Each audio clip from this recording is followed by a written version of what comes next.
Buenas noches, mi nombre es José Durán y junto con mis compañeros Eber Cano, Jessica Rodríguez y Daniela Navarrete explicaremos la presentación final del laboratorio de circuitos RC, donde podemos encontrar primero algunos conceptos, los cuales son los siguientes. Primero, ¿qué es un condensador? Un condensador, que también conocido como capacitor, es uno de los componentes electrónicos pasivos como las resistencias. El condensador se utiliza generalmente para almacenar la carga eléctrica. La carga del condensador se almacena en forma de campo eléctrico y los condensadores desempeñan un papel importante en muchos circuitos eléctricos y electrónicos.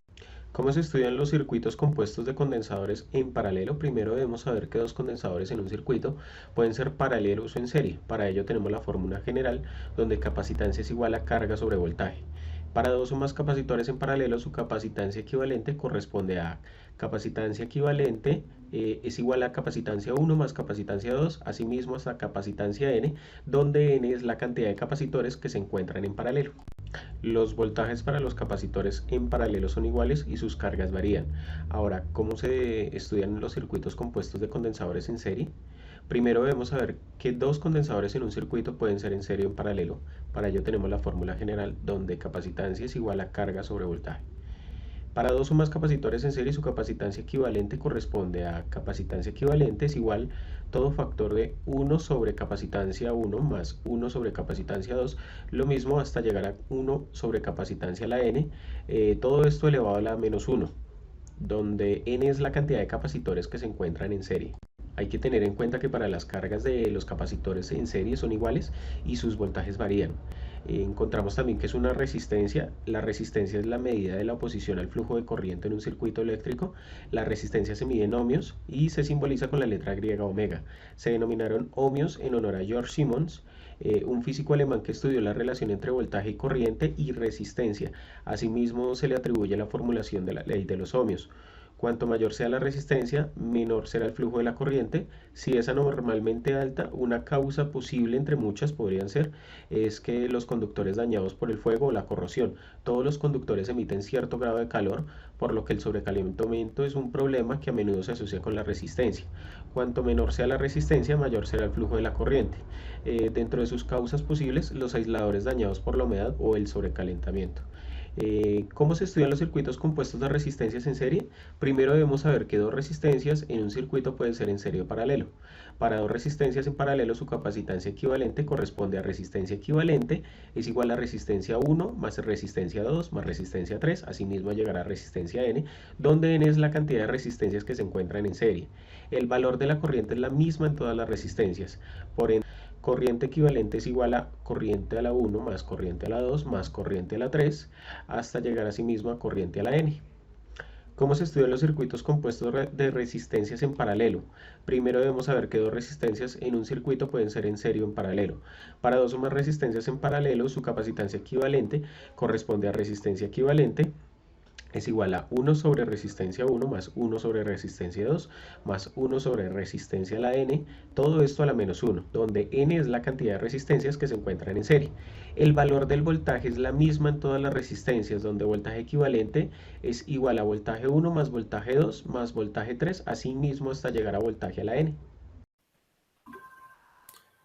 Siguiendo nuestro circuito RC y dentro del programa Tinkercad, hemos utilizado nuestro flash fotográfico, el cual corresponde a la protoboard que vemos en pantalla, la cual está inicializada con una fuente, la cual está cargada con 9 voltios y un corriente inicial de 0,8 amperios. Podemos encontrar el LED, el cual simulará nuestro flash. Encontraremos una resistencia de 1 kilo ohmio, una segunda resistencia de 479 kiloohmios y una tercera resistencia también de 1 kiloohmios. También podemos ver y encontrar un condensador, el cual tiene una capacitancia de 1 microfarado como vemos en pantalla. Aquí vemos también que obtenemos un multímetro, el cual se encuentra conectado a nuestro condensador, el cual nos dará información acerca del proceso que vaya a medir este condensador. Al iniciar la simulación, podemos encontrar que nuestro flash, simulado por este LED de color rojo, se encuentra parpadeando. Esta simulación la realiza nuestro circuito integrado 555, el cual es un temporizador, el cual hace que encienda y apague el LED, que es la simulación de nuestro flash fotográfico. Muchas gracias.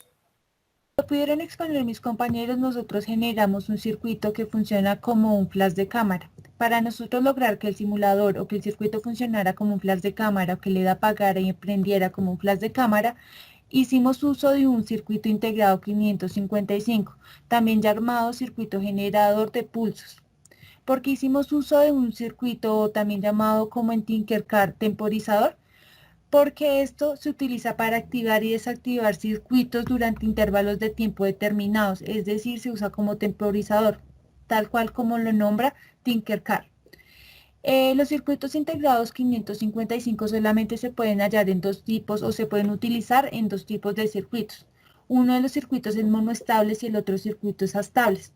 Nosotros utilizamos el circuito astable porque el monoestable hace que el temporizador requiera de un botón o de un switch para que el LED encienda y después de un tiempo determinado él lo apaga, lo que hace que no se genere como un flash. Por eso hacemos el astable. En el astable, en un tiempo más corto, en segundos, se generan varias oscilaciones, o sea, el LED prende y apaga en menos tiempo y no requiere ni de un switch ni de un botón.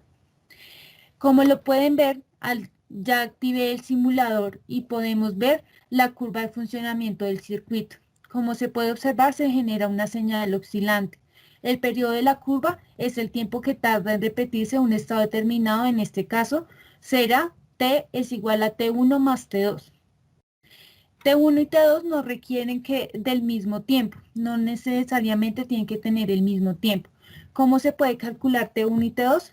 T1 se puede calcular, es igual a 0.693 por R1 más R2 por C, y T2 es igual a 0.693 por RB por C.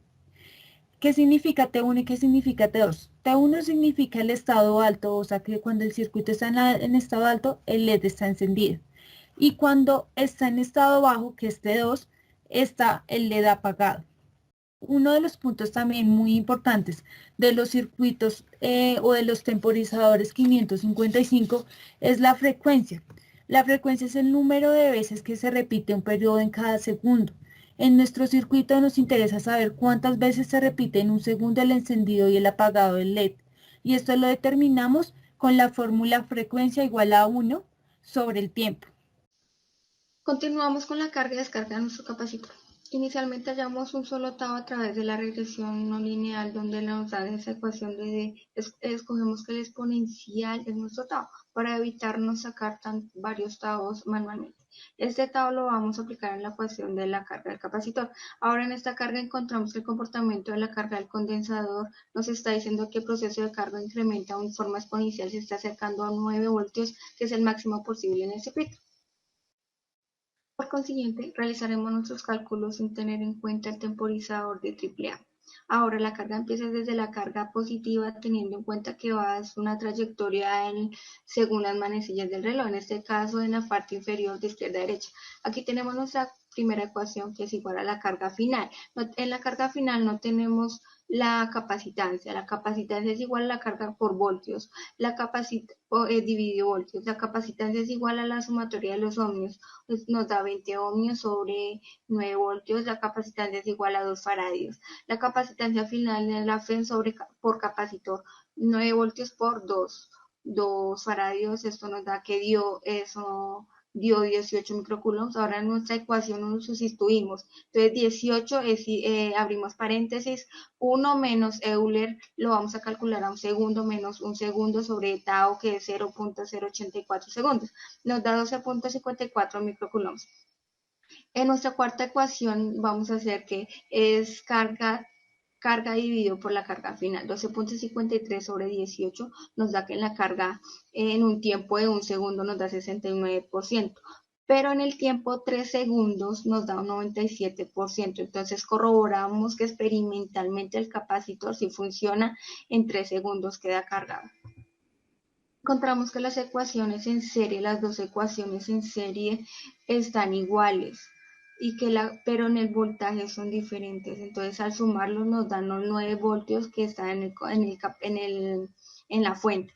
Entonces acá la corriente inicial es igual a la FEM sobre la resistencia. La primera corriente 9 voltios sobre 10 ohmios igual a 0.9 amperios. La segunda corriente son 5 ohmios, da 1.8 amperios. Las resistencias equivalentes nos dan que resistencia 1, resistencia 2, resistencia 2 nos da 20 ohmios. La ecuación de la corriente nos da que la corriente inicial es igual a Euler a la menos T sobre tau, nos da que es 4.11 por 10 a la menos 11. El voltaje que pasa sobre la corriente es igual a la corriente que hallamos anteriormente por la resistencia es 4.11 por 20. Nos damos cuenta que el voltaje que pasa sobre las corrientes son 8.22 voltios.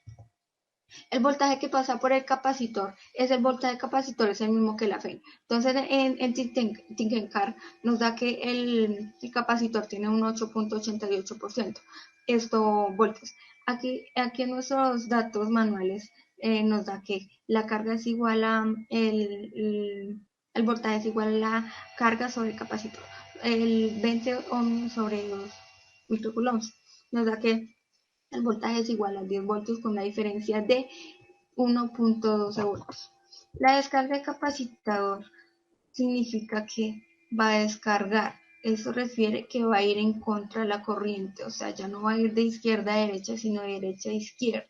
Esto quiere decir que ya no vamos a tener una fuente y la corriente irá de esta manera. El tiempo es igual a menos tau de I por la carga sobre carga inicial. La T es igual a 0.048 de I de 14.5 microcoulombs sobre 2 voltios que lo tomamos de la carga inicial. El capacitor, el tiempo nos da un 95.08 segundos. Según este tiempo, asumimos que se descarga, el capacitor ya está descargado un 95%. Como conclusión y para finalizar, la construcción de nuestro flash fotográfico de cámara a través de Tinkercad con conexiones de circuitos RC que contienen diversas combinaciones de 3 resistores, un capacitor, una fuente de energía electromotriz, la FEM. Esta energía está separada por 2 cargas, una positiva y una negativa, con un voltaje de 9 voltios y cuando se activa el interruptor empieza un proceso de carga en donde a los 3 segundos está completamente cargada. Este proceso de carga, la FEM, establece un campo eléctrico en los alambres y circuitos entre ellos y el capacitor se comprueba con nuestros datos en un margen de error del voltaje que pasa sobre el capacitor de 1,12 voltios, es decir, Tinkercad marca 8,88 y nuestra ecuación de voltaje es Q sobre C, que es carga sobre capacitancia, nos da 10 voltios.